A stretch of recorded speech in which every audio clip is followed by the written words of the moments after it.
Long ago, in a quiet village surrounded by forests in West Africa, there lived a young hunter named Kato. Kato was known throughout the village for his strength and bravery. Every morning before sunrise, he would enter the forest with his bow and arrows, and by evening he often returned with antelope or wild birds. Because of this, the villagers admired him. But admiration slowly turned into pride. Kato began to believe he was better than everyone else in the village. When the elders gathered under the big baobab tree to share stories and wisdom, Kato rarely listened. "Old people talk too much," he would say. "The forest has taught me everything I need to know." The elders looked at him quietly, but they said nothing. Among those elders was an old woman named Nana Sela. She was one of the oldest people in the village and was respected for her wisdom. One evening, she gently said to Kato, "My son, the forest is deep. Even the strongest hunter can lose his way. Wisdom is a lantern that helps us see when strength cannot." Kato laughed. "I have hunted in that forest since I was a child. I know every path, every tree, and every river." The old woman simply nodded. "Then may the forest always be kind to you," she replied. The day everything changed. One morning, Kato decided to travel deeper into the forest than ever before. He wanted to prove he was the greatest hunter the village had ever known. As he walked through the tall grass and thick trees, he saw something unusual. A huge antelope stood near the edge of a clearing. It was the biggest animal Kato had ever seen. His eyes sparkled with excitement.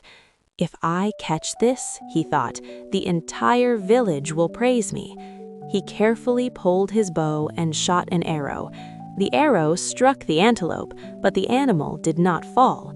Instead, it ran deep into the forest. Kato chased after it. He ran past trees he had never seen before. He crossed streams and pushed through thick bushes. Hours passed.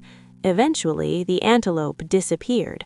When Kato stopped running, he realized something terrifying. He was completely lost. The sun slowly began to sink, and the forest grew darker.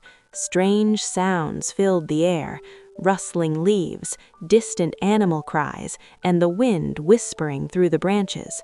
For the first time in his life, Kato felt afraid. He tried to remember the path back to the village, but every direction looked the same. He walked for hours, but the forest only grew thicker.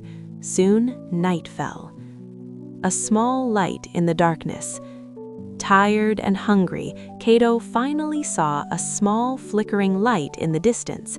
He followed it and discovered a tiny hut made of mud and sticks. Outside the hut sat an old woman warming her hands near a fire. To Kato's surprise, it was Nana Sela. "Grandmother," he said in shock, "what are you doing here?" The old woman smiled calmly. "I sometimes come to the forest to gather herbs." Kato lowered his head in embarrassment. "I am lost." Nana Sela invited him to sit by the fire. She gave him water and roasted roots to eat.